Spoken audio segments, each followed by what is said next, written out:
All right, so at this point, this subject has only been discussed 7 or 8 million times, but I figured we'd squeeze a few more drops out of this lemon before it's completely dry, and we got together the. I want to know if you think this is fair to say, Josh. Would we be considered the two most irrelevant people at the company, or the two lowest ranking? It'd be pretty low down there, honestly. So I'd say it'd be fair. All right, because I know I'm hated. I'm not too familiar with your role. I know you were hired pretty recently, but for the people that don't really know who you are, could you give them a brief description of how you started at Barstool and how you got into Barstool? So I've been following Barstool for like probably the better part of a decade. Just reading the site and stuff. Like I was a diehard Stoolie. At one point in my life, like I would have to go to work. I used to live in California, so I used to go to work at 4. Pizza reviews would drop at 3. The rundowns drop at 3:30. So I would watch both of those, then go to work. That was my everyday routine for like a long time. When I was going to the University of San Francisco, I just shot Frankie an email when they're looking for new Frankies. And I got an email back. I was asked to fly out to New York. So I bought a last minute ticket, flew out, met Dave and Frankie. I did not get the job. Decided to move out there anyways. And then I just tweeted out 100 tweets like in one day of like like bad things. Like I've noticed that you're very prolific on Twitter. You tweet a lot. Yeah. So like that was one day I was just sitting in my closet of an apartment in New York because I just moved out there with no job. And I'm just tweeting out Barstool like bet things. So I'm beating Jack McCarthy, who runs our Barstool bets thing, to the punch by like maybe like seconds. And I'm adding Gaz, I'm adding Chuck, who like runs the main Instagram. I'm adding Barstool bets. Eventually I got an interview and then I got brought on to do Barstool bets things.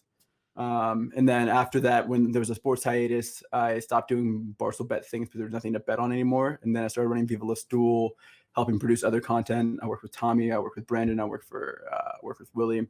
So I just started stepping into other roles and eventually got offered a full-time job. So when did you start listening to Barstool? When did you find it? Probably like 2013-ish. Okay, so you're pretty familiar with like the Milton days and everything, like before it got really huge. And you got hired full time when? June. Okay, so you haven't been around that long. No, so a but couple things. I started in December, so right. So it's been about 7 months. What were you before that? An intern or just part time? Yeah, I was just an intern.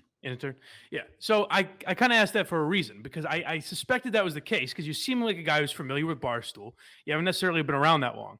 So before we get into all the other aspects of this whole fucking argument, everything Dave said, your perspective on it, all that, because there's some things we talked about on DM where I'm like, okay, that's interesting. Like you made me think.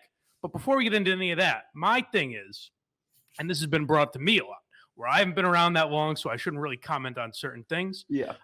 There's a lot of people who haven't been around that long. And Dave, I don't know if you listened to the Barstool Chicago today. I was just on Dave was on, actually. Yeah. So Dave kind of mentioned how there are people that haven't been around here that long who spoke up about this and not in defense. My thought on it, and tell me how you feel about this. My thought is day one, or maybe the first 2 days, while this is still a major story, everyone at Barstool should have been on the same team. This should have been, fuck these people trying to take down Barstool. We'll address everything else later. But first, fuck these people. It shouldn't have been this kind of in-house mutiny because I think that, A, makes the company look bad. It looks like there's fucking disarray going on. But it kind of paints Dave as a racist. And he's genuinely not. I don't believe that he is. I don't know him that well, but in my experience, he's not. In what I've seen in his hiring, he's not. So I just don't believe that's the case. I think he's an equal opportunity offender. He said things about me that, hurt my feelings, but he's given me tremendous opportunities. So it's hard for me to understand why people's first instinct wasn't, let me defend this guy before we get into the rest of the argument. You see what I'm saying? Yeah. So with the Two Bigs podcast, I was also asked to come on to that. And I said no. For one, I don't think I'm that well spoken. And then two, I felt like it was a you versus us type thing. And I don't want it to be that. So I understand your point of coming to that because that's why I didn't want to join that part of the podcast because I didn't want to be put in that position. But I've been getting added with those videos for over a week before Dave addressed them. So I waited, I sat on them, didn't say anything. I sat silent until Dave addressed it and blew it up. And then when Dave addressed it and blew it up, I was like, fuck you, I'm not going to apologize. Like, you have a knee-jerk reaction, and it's not like you can't just, like, I'm not, like, I had a conversation, and he was like, "Why wouldn't you talk to me before you talk about me in public?" And I was like, "Do I have your number? Do I have like this opportunity to talk to you? You don't want me to talk to you, really."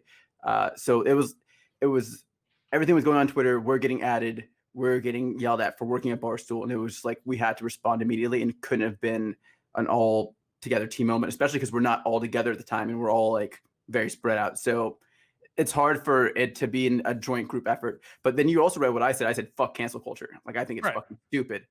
So Right. But can I it, tell you can I tell you one thing about that? And I understand it's a knee-jerk reaction. But in my opinion, that's why you should defend Dave immediately. Because I saw you on Twitter today talking about the Brendan stuff. Or I'm sorry, the Moose stuff, the kid that yeah, quit. And you said my immediate reaction to that, I didn't realize what he was saying, so I reacted one way and then I took it back. So what I would say to that is, you're a fan of Barstool. You know they try a lot of shit. A lot of it's live, a mhm, lot of it's off the cuff, a lot of it's immediate reactions. You know that your immediate reaction always isn't always your best reaction. We'll get yeah. to something that you brought to my attention later that I did like 6 years ago. That now I don't remember writing that. I would never write it now, even though I agree with part of what I wrote. But now it would never happen. So your immediate reaction and what you do immediately is kind of why you should be saying "fuck cancel culture," and your immediate reaction should be, "Hold on, let's get the full context of this before I say this is racist or this is whatever category we want to put it in." So like you know how Dave tweeted, he was like, "Oh, this video, the Colin Kaepernick video was out of context," and then he Yeah. put like added another video to it. The video didn't help the context at all.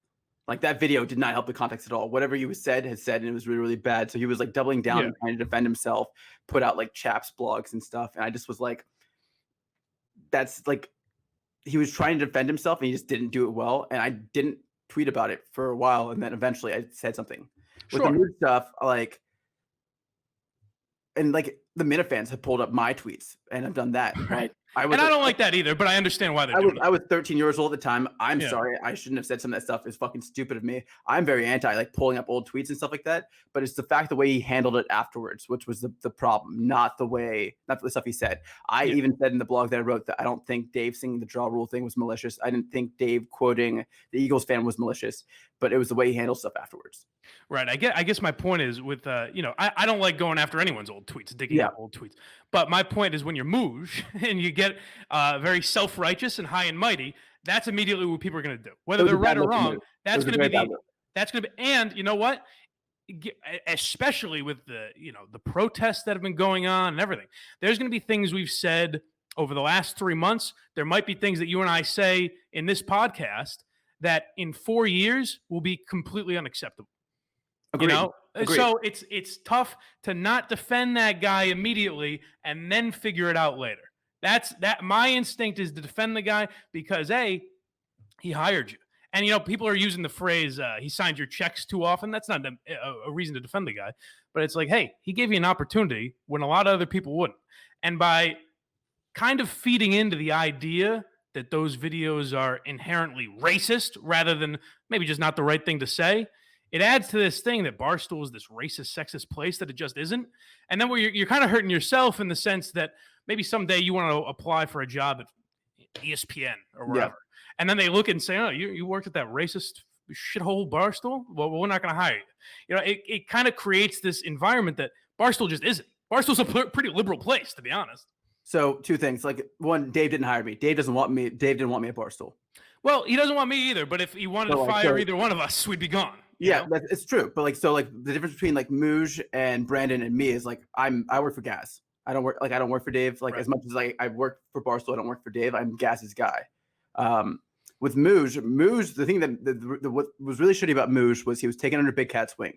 Big Cat is very selective about the people he takes under his wing, and Big Cat will elevate whoever he does take under his wing. And he just kind of used Big Cat and then said "fuck you" to Big Cat and stabbed him in the back afterwards. That's the shittiest thing that Mooj did, to be honest.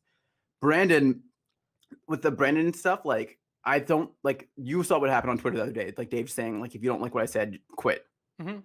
Like I think what Brandon was trying to do was a joke originally, and then it got taken out of proportion, and then it just blew up even more. It's hard to defend Dave. Maybe I'm like not like making a good point at all, but it's just like it's hard to defend Dave at any point. Here's how you defend him. You look at what you were a fan of Barstool. you knew what the place was when you became an employee. I would defend him by saying, "Hey, I laughed at this comment that people hate, and this comment that people attacked him for, and this comment that people despise him for. So how can I not look at this comment and say, well, you know what? I understand where he's coming from." But you read what I said. Like Yeah, I defended Dave more than anything else. Like in the yeah. in the part that I wrote, like it. You did, yes, but a lot of people didn't. And I would say, whether it's the PFT blog or some of the stuff that Brandon Newman said, I The don't PFT consider that blog, a can I say defense of him, something? really. The Yeah, PFT blog is the only reason why Dave came back and apologized and said, "Oh, I have my black employees back." If right. PFT didn't write that, Dave would have never apologized, would have never done shit. Uh, Because I, he even mentioned the PFT blog in his second apology. He was like, "Oh, you saw a PFT mention this," and that like if it wasn't PFT, it wouldn't have happened. So like I said, I tweeted this yesterday about the Kirk Minahan show. I was saying hmm. the criticism to PFT wasn't fair because although it may come off white knighty, like it was 1,000% effective because what he did was got Dave to apologize and say, "Hey, maybe I didn't do all this the right way. Maybe I should have apologized." And if PFT hadn't written that, then I guess my Dave probably question, would be in the same Dave would still be in the same little hole yeah, defending himself. You know I what I guess my mean? question would be, what are we? Why do we need that apology from him? Like, what are we making him apologize for? Saying the word because he's not. There's. I don't think there's anyone that believes there's racist intent in what he's saying, or maybe you do. No, I've said a billion times. I don't think what he said was malicious, but it's Right. just like saying I apologize. I missed the mark. I should have like not done that. Like his immediate knee jerk reaction would be like "fuck you." I'm not sorry for anything I said. This, that, and other. Instead of just being like, "Hey, I said some really insensitive stuff. I shouldn't have. I'm sorry." Like that's all. That's all he really needed to do, and that would have been perfect. Although people like, I also was the first one to say that people would say it's disingenuous and would shit on him for it. But it like puts me in a better position with people calling me a coon or Uncle Tom or whatever, Right. and it just puts me in a better position. Like so, him apologizing and be like, "Hey, I shouldn't have said that racially insensitive stuff. I'm really sorry. I'm trying to get better." Like the Jenna Marbles video, like I'm not asking Dave to do that. I'm not asking Dave to That's like. one of the most humiliating things I've ever said. I don't I'm not even asking Dave to understand do that that. really. I'm But asking Dave to just be like, "Hey, like I said some insensitive stuff. I really wish I hadn't."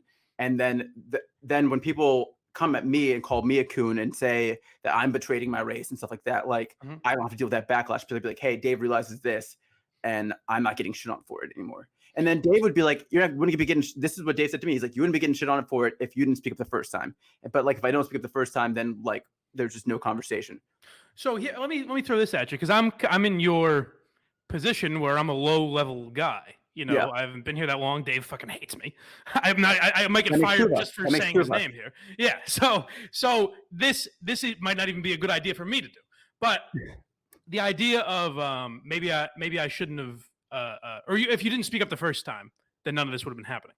My question would be: is it that crazy to say to a low level employee like one of us that just keep your mouth shut when we're really in shit? Don't make public statements that go against the company. Can you understand that a little bit or no? He didn't say that to me. So I want to make it clear. Dave did not try to silence me. He said I have my own Right. platform. He said use my platform, continue to use it. So Dave didn't try to silence me. I don't want that to be a thing. Gotcha. What he was saying was the criticism I am facing for the reason why people are adding me all this stuff is because I spoke at him the first time. He said if I hadn't done that the first time, then I wouldn't have entered the arena and I Right. wouldn't be in this position. But then if I hadn't done that, I wouldn't have felt well. Like I wouldn't feel good with myself personally. Right. Then that's tough because I've never been in that position. So I can't. It's tough for me to not feel like I'm telling you how to feel Yeah. without telling you how to So, feel. You know what I'm to saying? be 1,000% honest with you, like Yeah. so that when Dave's George Floyd thing came out, I'm adopted. Both my parents are white. Mhm. Like so I called my mom. I tried to have a conversation with my mom about it because I was so frustrated. And then like even she like was like, I don't think he was being racist when he said that, like with the George Floyd thing. And Right. my mom defended him, and I got really frustrated with my mom because she didn't know how I felt about it. So like this is a conversation I'm having with like my mother who adopted two black children, who obviously isn't fucking racist, but like she just says like she said some things that missed the mark to me, and she apologized to me about it later. But the thing is like I'm not asking you to understand where I came from, but like I just didn't feel good in my own skin, and I literally my contract just to be full time like the day after like the day started the day after I commented about Dave's video, like the Mhm. George Floyd one. So I wasn't even full time yet. but I just Right. felt like Which shit seems like after watching that video. a ballsy, or you could say stupid thing to do. You know, your second Well, day on the job to do that. well, not emailed. I texted Gaz. I was like, "Yo, can I talk to you? Can we have a phone call?" And he was like, "If you feel strong about it, do it." Yeah. And I said I was worried personally. One, because I thought I was gonna get ostracized. Like I thought I was gonna be like Jamil Hill and like get fucked and like be like shut the fuck up and put me away. I was very worried about that. And then I felt great after I tweeted it because I got the support from like PFT, K Marco, Kate, people like saying like they're happy that I spoke up my mind. I know you have beef with PFT and like K Marco. Oh, I don't. No, I don't know PFT at all. K Marco's a different story, I guess. Okay. But yeah, I don't know So like, PFT at all. He seems like a the nice fact guy. that some people had my back and like even Erica was like, "Hey, I'm glad you spoke your mind." Like that made me feel really good afterwards. It made me feel like although it may have been stupid at first, like I may have been like, "What are you doing? You just got the job. Like you shouldn't be saying this stuff." Yeah. Like when I got the support for saying stuff I felt like I needed to say and I felt convicted to say, it felt awesome. And if you don't speak against if you don't speak out about your convictions, then like I think you're a shitty person. So Yeah. like it's funny in a way. It's you're wrapping me into a pretzel a little bit because in a weird way you're making my point for me, but in yeah. a weird way I'm also making your point for you, I guess. Yeah, I think I don't know. We're just two morons stumbling over each other. Really. But so my first thought is, you know, Gaz has your back. I'm assuming that comes from Dave, or at least Gaz knows Dave well enough to know that he would want you to tweet that if that's how you feel. Yeah. So you're working at a place where you can tweet whatever the fuck you want. You disagree with Dave, you can publicly come out and say that. So when he's really getting in shit and there's someone let's face it, that account is coming after Dave's job. Yes. What they want is for Dave to be fired.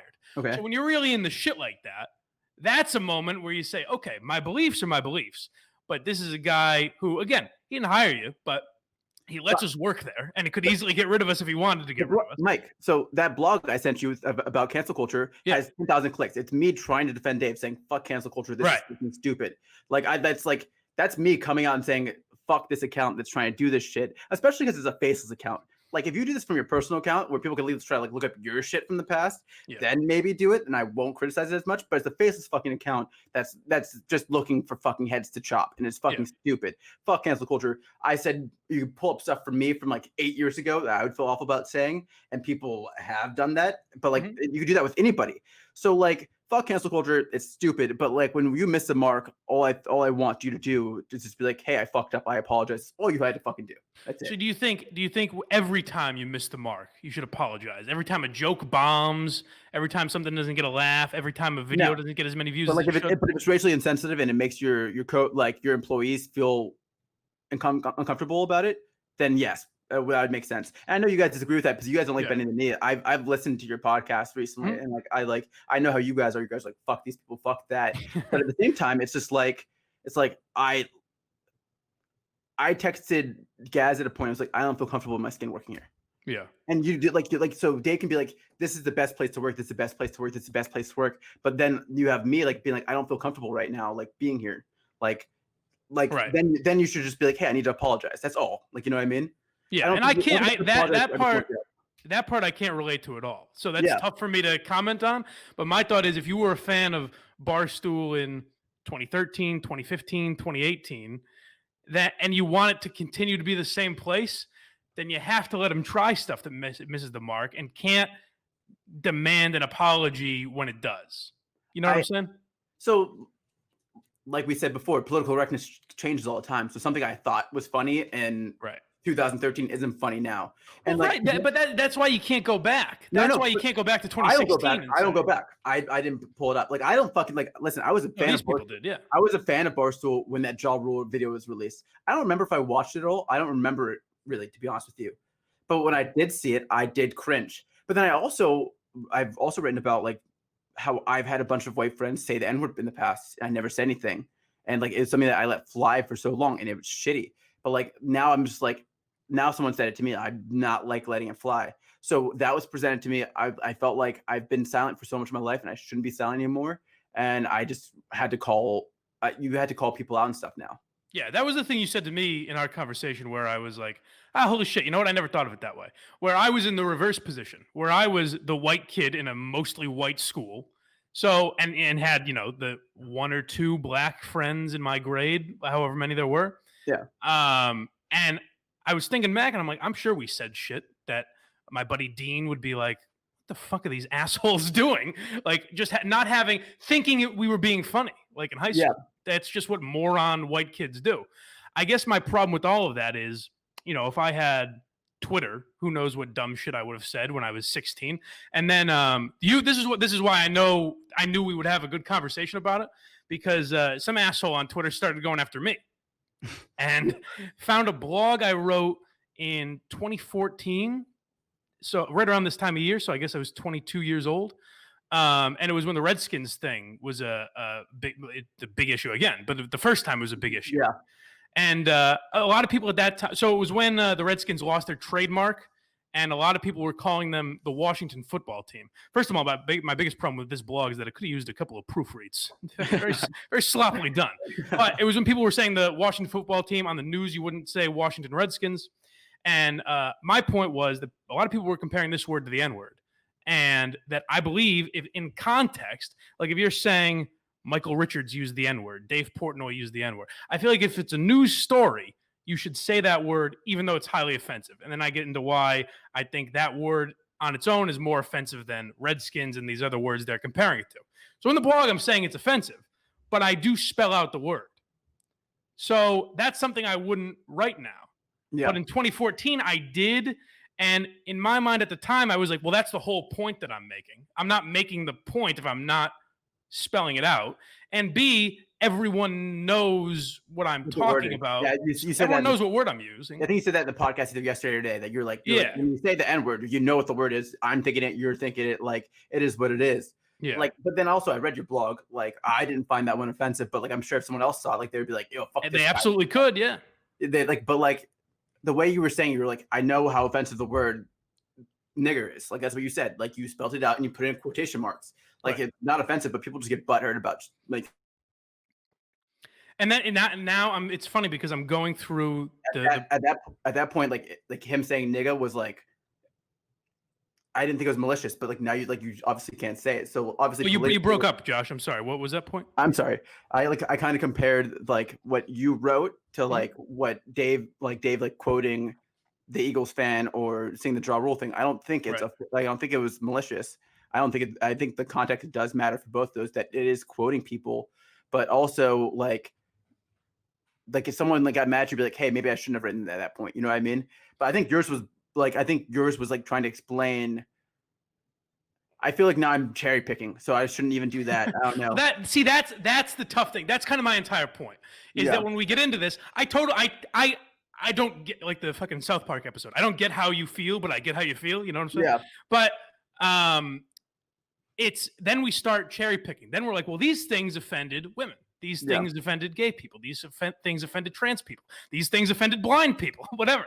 So that's why a lot of people say I play the woe is me card when I bring up how much I get made fun of. The reason I do that is I'm saying I accept getting shit on all the time. There are times I get sensitive and overreact to it, but I think for the most part, I'm pretty good about getting dumped on. Why aren't other people that way when I shit on them? So I guess my problem is if you know the context and you understand that it's not malicious, why not say, hey, this guy, this is from 2016. Let's give the guy a fucking pass. He shouldn't lose his job, anything. I don't think there's an apology necessary. And again, I know you disagree with that. I mean, like I said, I wrote a blog where I defended him. I said I don't think it's malicious. I don't think it's that bad. I've never said Dave Portnoy is racist once. Right. Never said it. I won't say it. But at the same time, like if people feel comfortable about it, like then it's just the right thing to do. You know what I mean? Like, I hear you. Maybe not even apologize for what you said, but be like, hey, dude, if I'm really sorry that made you feel comfortable about that, I really wish I hadn't said those things. And that would have been it. That's all you have to say. Right. But so then we get into the area of, does Dave owe you individually an apology, or does Dave owe every individual an apology? Because when the first statement that he made was that was fuck you, I'm not apologizing. Yeah. We take risks in this business. That's what we do. That's not directed at you. That's directed at that fucking whatever the resist programming account or whatever. And that's directed at Jamel Hill and, Deadspin and whoever else can't wait to take this guy down. That's who that's directed at. So then the follow-up apology, in my mind, isn't necessary because none of it was directed at you or Willie Colon or Brandon or whoever. But he also did have a phone call with Willie Colon where he just like wouldn't apologize. Right. Like he had a personal conversation and he was like, and he rationalized things and just wouldn't apologize to Willie personally. But you yourself said you kind of understand the rationalization, right? Well, so I've talked to the rationalization to Willie. And like, what do you mean? To what the rationalization as to why he said it and why he won't apologize? I don't know. Like it's hard to even the stuff he was saying like in his rationalizations aren't really great things to say right now. Be like, hey, like in 2001 when you were on a plane, like I heard you guys talk about this today. When 2001 when you were on a plane, were you not like afraid of Muslim people? Like I personally just wouldn't say that ever. Like even if I did have those prejudices personally, like I would have never fucking said that. So that rationalization isn't great because it was like, hey, I had racist thoughts then. You know what I mean? Like I don't think it's you know what, to be fair though, you're how old? I'm 23. 23. Yeah, so you're slightly younger than me. Yeah.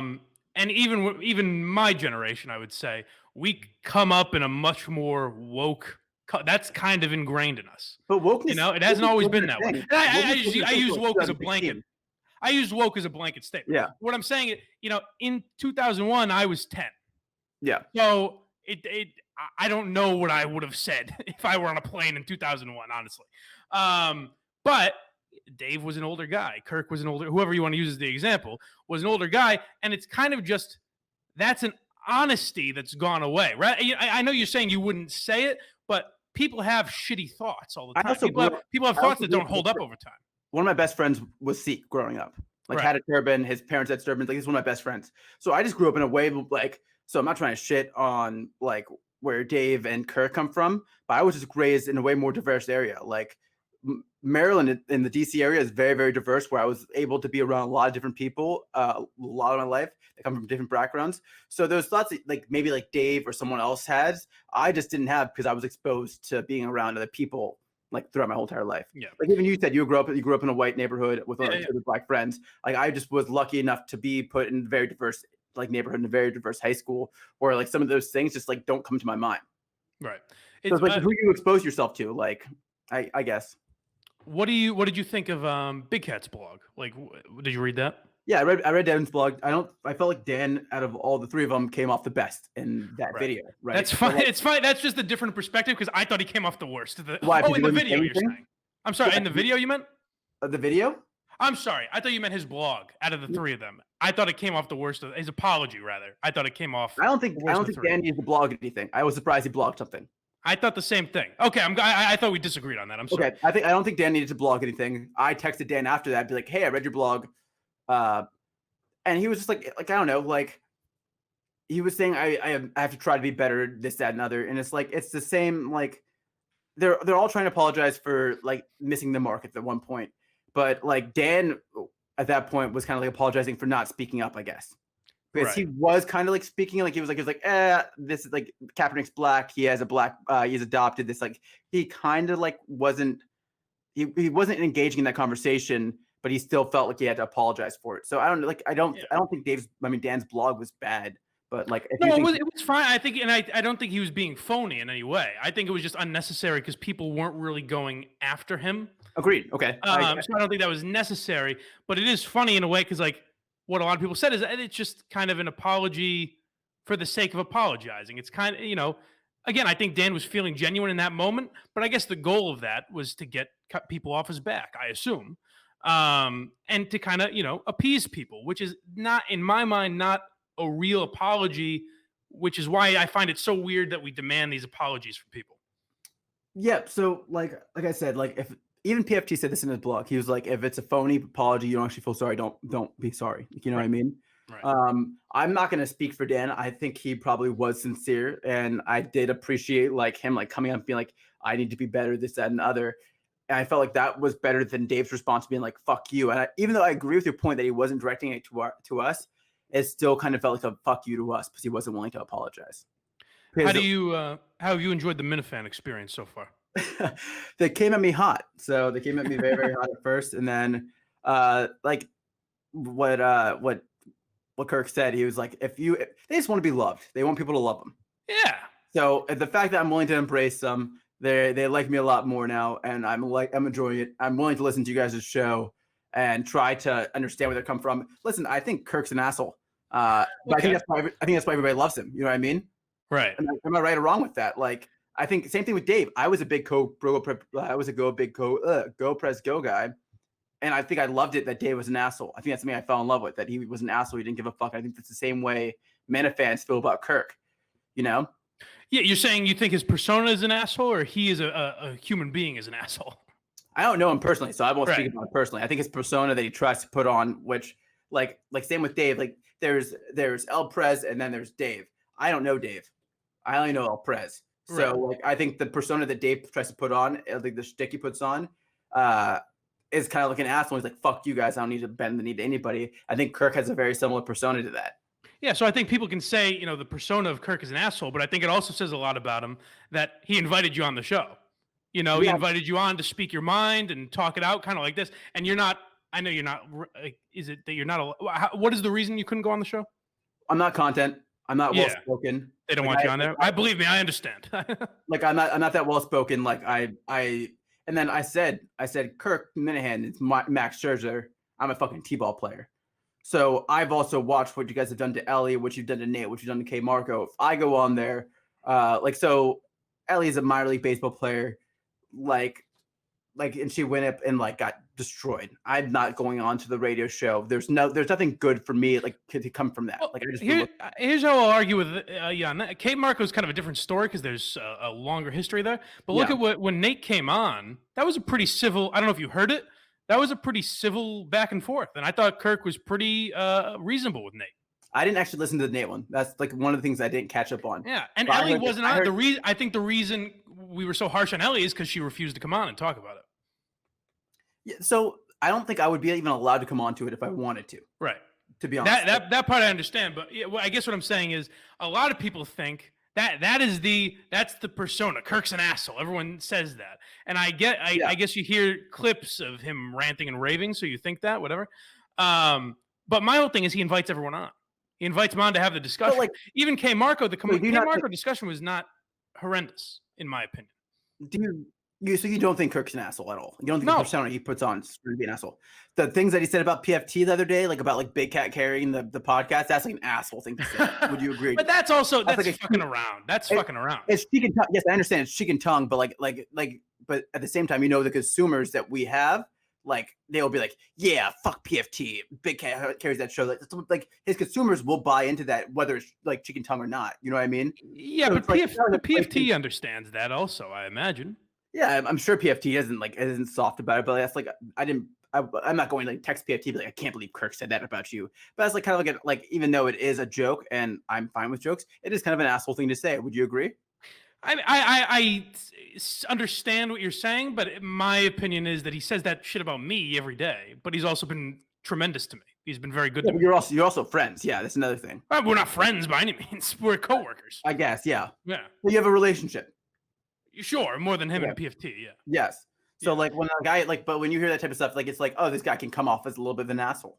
I'm not I don't know him personally, so I'm not going to speak for him personally. But I think there is a persona that the I'm not going to back down. Fuck you is kind of not being apologetic or anything like that. That's kind of like an asshole persona. You know what I mean? I mean, it's also being strong to your convictions, but also I think that if Elliot, so spread this around the office, and I think Nate would agree if you ask him. Maybe not. Maybe he just hates us. But Nate, when he came on, KFC when he's come on, Dave when he's come on, whoever, Feidelberg, when Kirk's had an issue with them, it's always been talked. Even when K Marco came on, if you go back and listen to that, I think it was talked out all right. There was obviously a lot of tension in that one more than the others. Yeah. But I think what I would tell people, I don't know your relationship with Ellie or anyone else, but what I would tell people is when they say oh, Kirk's an asshole, it's well, talk to him. Don't just go by what his podcast persona is or what do you think from the clips you see. For sure. Actually go on and talk to him. Have the discussion, and I think you would find that he's a pretty reasonable guy. No, and then even in our personal DMs, he's been very nice to me. He was like, "Hey, I understand that. I respect what you're doing. I expect your passion."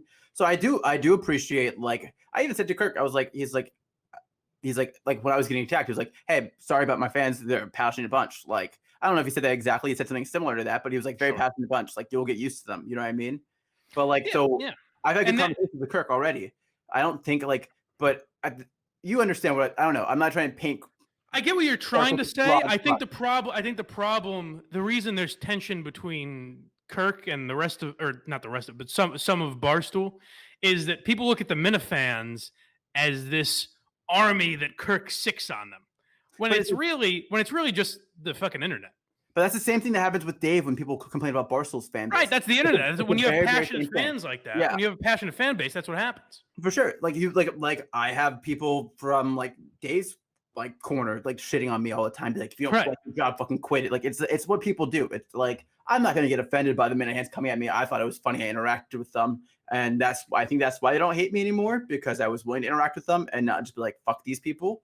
But like it's just what the internet is. I signed up for it by calling out Kirk. I signed up for it by like I knew what I was gonna get into, you know what I mean? Right, you knew what you were getting into, and I mean, I respect that you give your opinion. From my point of view, it wasn't the time to give it, just because everything was so fresh.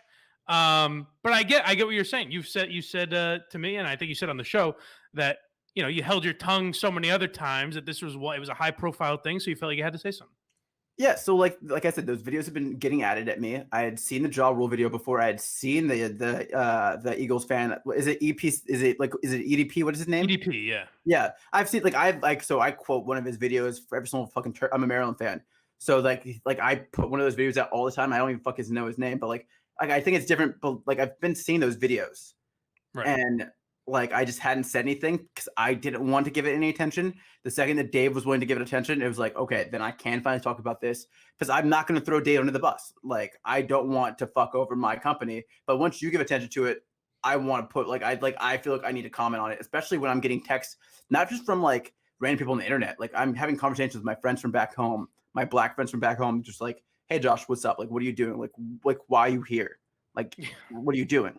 You know what I mean? So it's like not only just like my professional life, it's becoming part of my personal life where people from back home are talking to me about it. Right. So like you may not understand why I did it, and like it's just hard because like you're never gonna understand my position. No, of course not. But like, this will be my my old man advice, my old white man advice to you. Yeah. As I'm getting older, I'm only 5 years older than you, but as I'm getting older, my advice would be like from my perspective, I've had a lot of people say very nice things to me. Say all the right things. Oh, you're doing a great job. We love you. Keep at it. You're very talented. You're great. And do real shitty things to slow down my career, slow down where I wanted to be, and kind of fuck me over behind the scenes. And the two guys who have probably said the meanest words to me would be Kirk and Dave. Yes. And they've also given me the most tremendous opportunities. Kirk, I would say even more so than Dave. But they've given me tremendous opportunities that no one else would give me. So my old man advice to a kid just out of college would be, I understand people can come off as assholes, but give them a chance. And I would say if Kirk wants to talk to you about calling him an asshole, come on the show. I think you're well-spoken enough to defend yourself. Okay. Yeah, for sure. Once again, I may have like perceived notions of people, but I've been listening to Kirk's podcast, but trying to understand like where he comes from and try to like do that type of stuff. I also like I said, I still like Dave. Like even though like as much as he pisses me off, like and as much as I don't like him at the same time, I can still watch his shit and think he's funny and think he's really, really good, and I can understand why people love him and stuff. Right. So like it's not like I'm just like be like fuck all these people for all of this, but like I don't know, like I'm having a hard time trying to explain where I'm coming from. No, I think I get it's interesting because I do get where you're coming from, and the problem on the internet is you try to have these you have these arguments at your angriest where you go fuck yourself. Yeah. And you're trying to change the other person's mind. I think hopefully what we're doing here is I don't think I'm ever going to change your mind. I'm just trying to get you to see things from our side a little more. For sure. So like your point was like, why was I not immediately defensive of Dave first? That was basically your defend Dave or say nothing. If your belief is this is not the best thing for me to comment on, then you don't have to comment. I get people are fucking pressuring you, but it's like a very popular thing, which I do think sucks, is people are saying your silence is complicit. It sucks. I would tell them to shut the fuck up. If But you no, think but that's it- if you think that's you know, and you obviously thought speaking was the best thing for you, so you can tell me to shut the fuck up. But this was the like. But did you read my first one? The first blog I sent you about how I was silent for so long, about Yes. how I let people call me a nigger, how I let people do all that stuff to me. Right. So like, I've been silent for fucking all 23 years of my fucking life. Right. Like, and I feel like shit about it, and it's been eating me alive. Yeah, So and I that's can't- the part you said to me that I'll never understand either. Yeah, So I it's like- get it's like- where you're coming from. So like I've been silent for 23 years, and I can't continue to stay silent. I have to try to speak up. And yes, it probably is fucking really annoying for Dave that I'm coming into my blackness and I'm coming into who the fuck I am because of this. And like When he's going through his shit, yeah. yeah, when he's going through shit, and like I'm Right. like I have to do this now, and I like have to do it. It probably sucks, and he hates me for it, but it's something I have to fucking do. And like I had a conversation, like so, like someone from the Daily Beast reached out to me, and was asked me to comment on Dave's shit, and I didn't know what the fuck I wanted to say, so I asked Gaz, and I was like, hey dude, I'm 23 years fucking old, like I'm a kid, like as much as I want to be an adult and like want to be treated like an adult and stuff like that, and like be treated like I'm still a fucking kid. I don't know what the fuck. I don't want to be part of a race war. This is not something I really want to be a part of. It's not something I asked for. I like to fucking smoke cigars, drink beer, dip, watch football, do stupid ass shit. And I like to just talk about being a fucking dumbass. Like, that's what I really want to do. You know what I mean? Right. I don't want to be a part of this race war. So I went to Gaz and I was like, dude, give me guidance. I need help. I don't want to do this. But like at a certain point, like when I'm getting, like I have to talk, but at the same time, I still need help. I still am trying to learn and grow into myself. Like, so like, I know it's made better to be like silent for the company, but at the same time, like, is it better for me in my long run? Like, will I be able to sleep with that? Will I be able to deal with that later if I don't talk? Yeah, So, and my counter to that would just be the assholes like Dave and Kirk. Those guys kind of paved the way for us, the less talented people, to be able to do whatever the fuck we want. Exactly. Hang out and drink beers and do our shit, you know. And I've said like when Dave talked about me on the rundown after I came at him about the George Floyd thing, right? Right. And I said I am so appreciative to work for a company where I can speak against my employers and speak my mind without being ostracized for it. I'm very thankful for that. I love the company I work for. I'm very, very thankful for it. At the same time, like I do have convictions and I do feel convicted to talk about things. So I do. So like it may not be like ideal for Dave, Eric, or Gaz, and I may be a fucking headache for them right now. They may fucking hate my guts. I don't know. They may not be saying it to me. We will both be fired by the time this is over. But maybe by this time tomorrow, I'm guessing we'll both be going. Yeah. We had a good run, though. But yeah, so I felt convicted to say his stuff.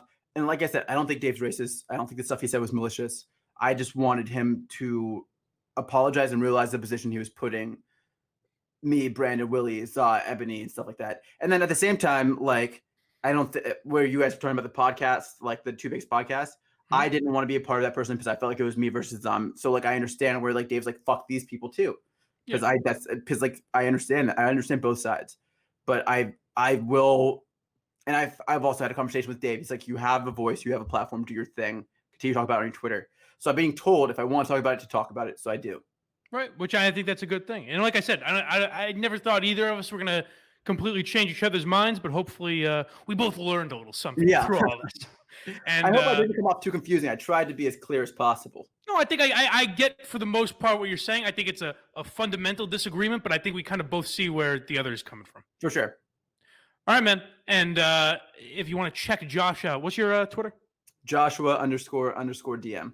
All right, so go check out Josh. He's an interesting follow. He has a lot to say, this guy. So go follow Josh on Twitter, and that's it. Goodbye.